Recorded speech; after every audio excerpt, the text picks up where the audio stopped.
प्रणाम मित्रों। आज हम कक्षा 9 में विषय हिंदी कविताचार कर्ण का जीवन दर्शन जिसके स्वाध्याय के प्रश्न नंबर 2 और 3 के विषय पर आज के इस तीसरे वीडियो के माध्यम से हम सीखेंगे। सभी विद्यार्थी किताब में से कविताचार स्वाध्याय का प्रश्न नंबर 2 देखिए। संक्षेप में उत्तर दीजिए। जिसमें पहला प्रश्न है, विभव से क्या प्राप्त होता है? जिसका उत्तर है,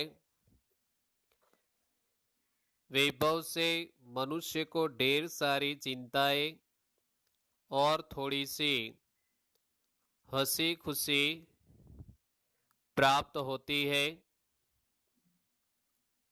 इसके अतिरिक्त उसे चमक दमक दिखाने का अवसर और क्षणिक भोग विलास भी प्राप्त होता है। प्रश्न नंबर 2 देखिए। धन संपत्ति किस लिए है? जिसका उत्तर है, धन संपत्ति परोपकार के लिए है। प्रश्न नंबर 3, समृद्धि सुख के अधीन मानव का क्या होता है? जिसका उत्तर है, समृद्धि सुख के अधीन मानव का तेज प्रभाव दिन प्रतिदिन क्षीण हो जाता है। प्रश्न नंबर 4 देखिए। फणीबंद कौन छुड़ाते हैं? जिसका उत्तर है, फणीबंद से गरुड़ जैसे साहसी और वीर पुरुष ही छुड़ाते हैं। प्रश्न नंबर 3 देखिए।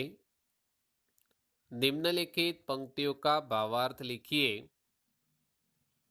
जिनमें पहली पंक्ति है, वैभव विलास की चाह नहीं, अपनी कोई परवाह नहीं, बस यही चाहता हूं केवल, दान की देव सरिता निर्मल, कर तल से झरती रहे सदा, निर्धन को भरती रहे सदा। इन पंक्तियों का भावार्थ है, कर्ण भगवान श्री कृष्ण से कहते हैं, आप मुझे राज्य का जो प्रलोभन दे रहे हो, परंतु ऐसा जीवन मुझे कदापि पसंद नहीं है। मुझे अपने जीवन की कोई चिंता नहीं है। मैं हमेशा दान देने की इच्छा रखता हूँ। इसलिए मैं केवल यही चाहता हूँ कि मैं गरीबों को हमेशा दान देता रहूं और उनके दुख को दूर करता रहूं। आगे देखिए। प्रश्न नंबर 2, मैं गरुड़ कृष्ण,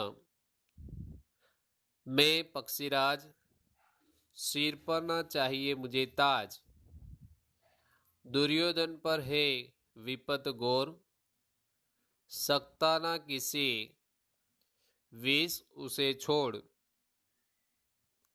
रण खेत पाटना है मुझको, अहिपास काटना है मुझको।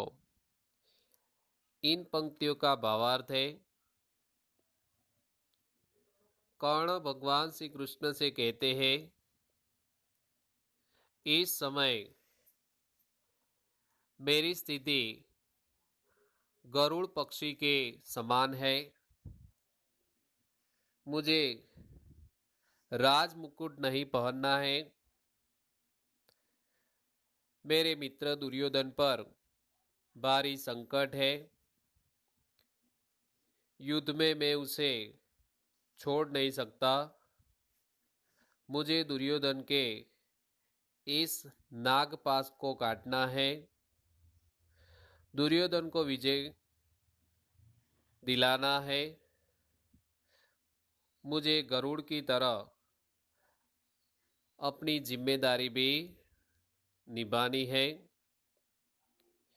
मित्रों, यहाँ पर हमने स्वाध्याय में से प्रश्न नंबर 2 और प्रश्न नंबर 3 के बारे में पढ़ा है।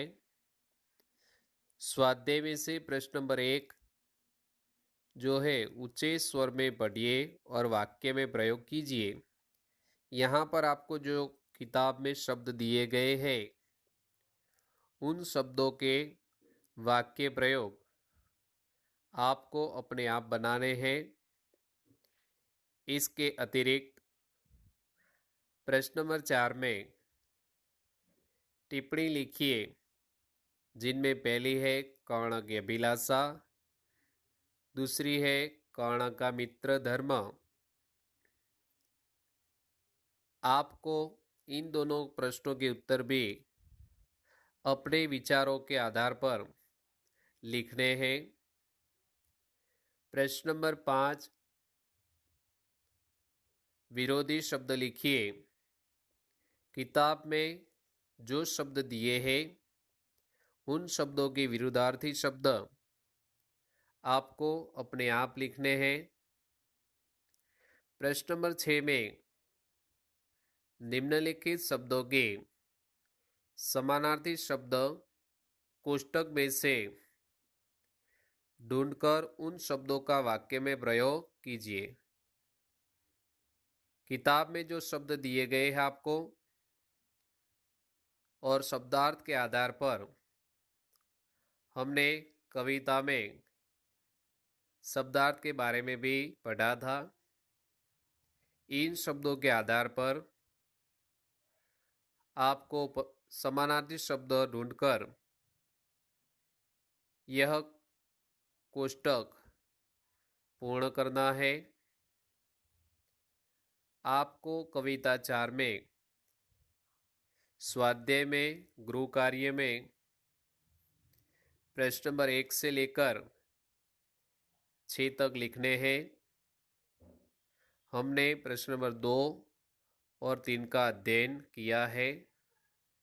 बाकी के जो प्रश्न हैं मैंने आपको जिस तरह समझाया है उस प्रकार से आपको अपने तरह से लिखना है। प्रणाम। अस्तु।